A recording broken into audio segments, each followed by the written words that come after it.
When a repair takes longer than expected, it's easy to assume nothing is happening. From a tenant's perspective, delays can feel frustrating, especially when there's no visible progress or clear timeline. In reality, delays usually happen for practical reasons rather than neglect. One of the most common blockers is access. Coordinating tenant availability, keys, and permissions can take time, particularly when multiple people are involved. Contractor availability is another major factor.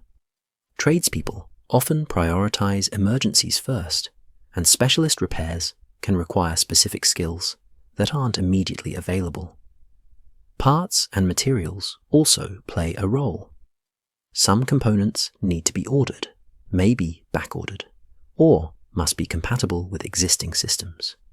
In many cases, approvals are required before work can begin. Landlords may need to confirm responsibility, check insurance coverage, or authorize costs before proceeding.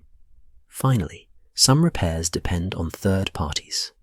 Utilities, managing agents, or external providers can introduce delays that landlords don't fully control. When tenants understand these constraints, expectations become more realistic. Clear communication helps reduce frustration and leads to calmer outcomes for everyone involved.